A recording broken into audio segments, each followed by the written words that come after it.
Assalamu alaikum everyone and welcome back to my channel Chop Chop. It's been about 1 month since we last connected, so I am thrilled to have you here with me today. So today I am going to share with you a very classic Pakistani traditional recipe of nihari. For this we need 1.5 kg of Bong का गोश्त को मैंने अच्छे से साफ़ और wash कर लिया है और अब मैं इसको 1 लीटर पानी में पकने के लिए रख दूँगी। इसको मैं इतना पकाऊँगी कि झाग ऊपर आ जाए और गोश्त मज़ीद क्लीन एंड क्लियर हो जाए। फिर झाग को रिमूव कर लेने के बाद मैं सारा पानी ड्रेन कर दूँगी।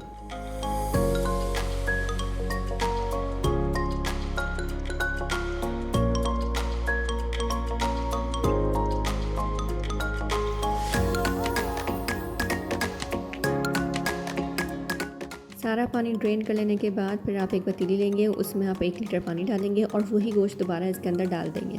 अब साथ ही इसमें मैं 1 टेबलस्पून सौंठ, 1 टेबलस्पून सौंफ का पाउडर और 2 टेबलस्पून लहसुन अदरक का पेस्ट डाल के इसको मिक्स करूँगी और अच्छे से पकने दूँगी। फिर इसको इतना पकाऊँगी कि गोश्त बिल्कुल टेंडर हो जाए और ये हमारी यखनी तैयार हो जाएगी इस तरह, और गोश्त हमारा रेडी हो जाएगा। यखनी को हम अलग कर लेंगे और गोश्त को अलहदा कर लेंगे।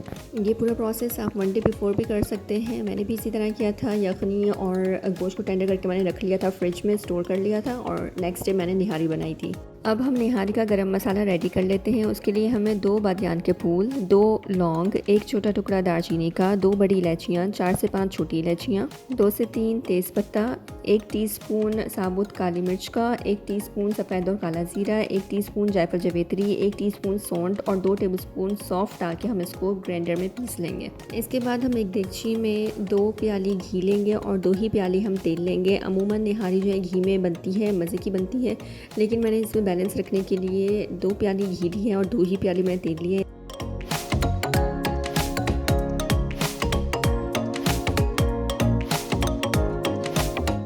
फिर मैं 3 टेबलस्पून लहसुन अदरक का पेस्ट डाला है। उसको मैं इतना पकाऊंगी कि वो लाइट गोल्डन हो जाए।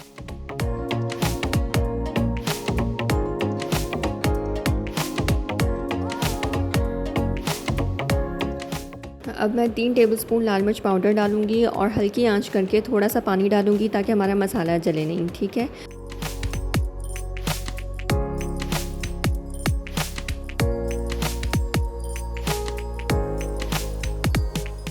और 5 मिनट के लिए हम इसको पकने देंगे। उसके बाद हम इसमें अपना तैयार करदा निहारी का गरम मसाला ऐड करेंगे।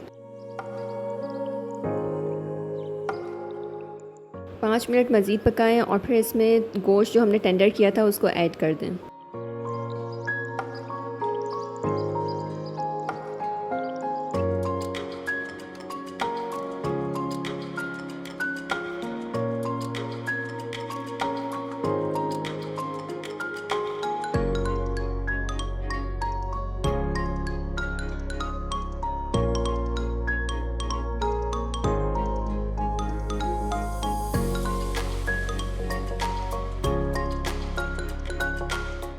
जब गोश्त तरी में अच्छे से पकने लग जाए तो इसमें 1 टेबलस्पून सौंठ का ऐड कर दें।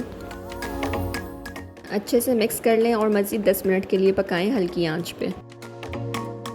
इसके बाद एक बोल में तरी को गोश्त से अलहदा कर लें और गोश्त में यखनी शामिल कर दें।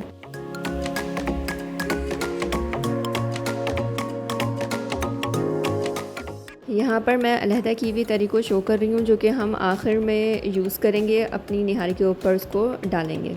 अब निहारी को यखनी में अच्छी तरह पकने दें और उसको ऑन ऑफ मिक्स करते रहें ताकि नीचे ना लगे। तकरीबन आधा घंटा ये इसी तरह पकेगी दरमियानी आंच पे और उसके बाद इसमें लाल आटा का मिक्सचर बना के रखिएगा और उसको ऐड कर दिएगा। मैंने 1/3 कप आटा लिया था, लाल आटा लिया था और उसको मैंने पानी में घोल लिया था। एक डाइल्यूटेड फॉर्म में मैंने इस मिक्सचर को रेडी किया और यूज़ किया।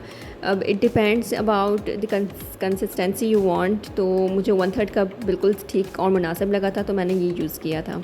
लाल आटा मिक्सचर डालने के बाद आपको ज़्यादा केयरफुल होना पड़ेगा, बिकॉज़ इसके बाद ज़्यादा चांसेस होते हैं कि आपकी निहारी नीचे लग सके, तो आपको ज़्यादा ध्यान देने की ज़रूरत है और मज़ीद चम्मच चलाते रहने की ज़रूरत है। जब निहारी थोड़ी गाढ़ी होने लगे तो फिर आप इसमें 1 टीस्पून कश्मीरी लाल मिर्च और 2 टीस्पून नमक शामिल कर दें।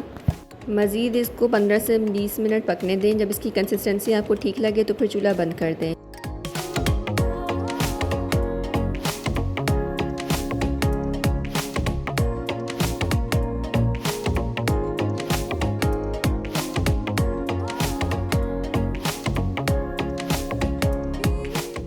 लीजिए मज़ेदार निहारी रेडी है बिल्कुल। अब आपने इसको सर्विंग बोल में सर्व करने के लिए थोड़ा सा निकाल लेना है। फिर इसमें तैयार करता तरी जो हमने रायता की थी गोश्त से वो डाल देनी है और इसके ऊपर फिर आपने हरा धनिया, हरी मिर्चें और अदरक बारीक बारीक काट के इसको डाल के आप सर्व करें।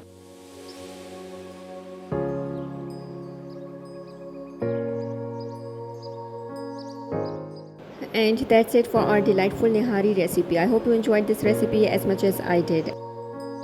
Until next time, take care and stay well.